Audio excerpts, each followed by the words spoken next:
चलो यहाँ देखो सवाल को, सवाल में क्या कहा जा रहा है, ऐसा सवाल हम क्या वो बना चुके हैं, है ना। इसी प्रकार से सवाल हम बना सकते। यहाँ पर क्या देखो, यहाँ पर दिया गया है यदि किसी त्रिघात बहुपद px के शून्य कितना अल्फा बीटा और गामा हो, ताकि इतना का मान कितना दिया गया है, तो ये योगफल का फॉर्मूला हो गया। ये क्या हो, दो गुणज का योगफल का फॉर्मूला कितना है, इसका मान दे दिया गया है 3, है कि नहीं। यहाँ पर क्या है, गुणनफल का मान अल्फा बीटा और गामा कितना दे दिया है 5। तो यहाँ पर लिखेंगे अतः alpha plus beta plus gamma का मान कितना है 7, है कि नहीं। गामा ये क्या है, योगफल का फॉर्मूला हो गया ना, इसका आ गया यहाँ पर दो गुणनफल का फॉर्मूला क्या है, अल्फा इंटू बीटा नहीं है, और बीटा और गामा प्लस गामा और अल्फा का मान कितना दे दिया गया है 3, कितना दे दिया गया हमें 3, और comma alpha into beta into gamma का मान कितना दे दिया गया है 5। तो किसका मान हो गया, गुणनफल का अल्फा इंटू बीटा और गामा का क्या हो जाएगा गुणनफल का। इसका अभिनिष्ट फॉर्मूला क्या होता है, पी एक्स का त्रिघात बहुपद के क्या होता है एक्स क्यूब, है ना, क्या होगा x cube minus alpha plus beta plus gamma के एक्स स्क्वायर गुणज में, है कि नहीं। फिर आप क्या होगा प्लस में alpha into beta plus beta into gamma plus gamma into alpha क्या होगा एक्स नहीं, अब प्लस हो जाएगा alpha into beta into gamma. आ रहा है ना समझ में। अब देखो यहाँ alpha plus beta plus gamma का मान कितना है 7, है ना। तो लिखेंगे एक्स क्यूब और 7 लिख देंगे, है ना। तो पहले से माइनस लग रहा है ना, तो क्या होगा यहाँ पर माइनस है ना फॉर्मूला में, तो क्या हो जाएगा -7 अब हो जाएगा एक्स स्क्वायर, है ना।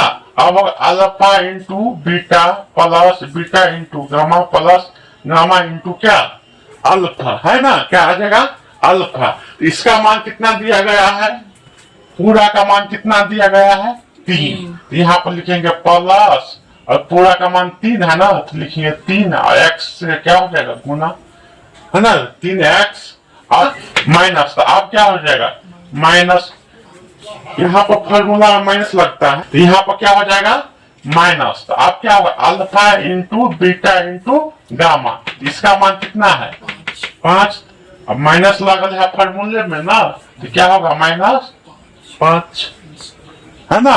अब यही समीकरण हमको प्राप्त करना था, पी एक्स का मान यही प्राप्त हो गया ना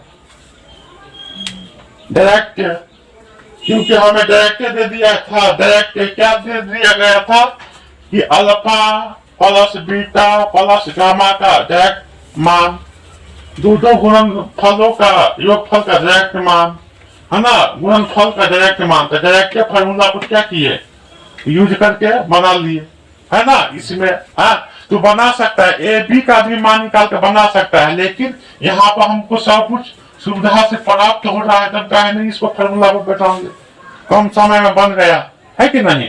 अब यहाँ पर अब है द्विघात बहुपद में वही बात है, यहाँ योगफल का फॉर्मूला कितना दे दिया है, अब गुणनफल का कितना दे दिया है, यहाँ पर लिखेंगे योगफल यही होता है ना, अल्फा प्लस बीटा का मान कितना दिया गया है 3, अतः लिखो ताकि अच्छा रहेगा। अतः गुणनफल का मान कितना दिया गया है 5, अल्फा इंटू बीटा का मान 5 नहीं, इसका भी अभिनिष्ट फॉर्मूला पी एक्स का क्या होता है द्विघात बहुपद का एक्स स्क्वायर नहीं minus alpha plus beta x plus alpha into beta, है ना।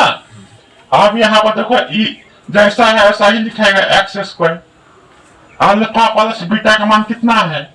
3। यहाँ पर लिख देंगे 3x, है ना। यहाँ पर आप प्लस है तो क्या लिख दे? प्लस। अल्फा इंटू बीटा का मान कितना है? 5। लिख देंगे 5। यही फॉर्मूला हमको यही बहुपद द्विघात बहुपद प्राप्त हो गया ना। नहीं, इसको लिख लो, आंसर यही होगा, द्विघात बहुपद। इस देखो यहाँ पर हमको जब डायरेक्ट संबंध दिया गया तो डायरेक्ट वाला फॉर्मूला क्या यूज कर लेंगे, है कि नहीं। अगर यहीं पर शून्य का मान दिया रहता तो हम क्या करते? माइनस बी बटा ए बना लेते हैं ना। ए का मान आता, बी का मान आता, फिर सी का मान आता। तब ये कौन फॉर्मूला तब यूज करते हैं हम? A X square plus B X plus C वाला। चलो लिखो, समझ में आ रहा है कि नहीं?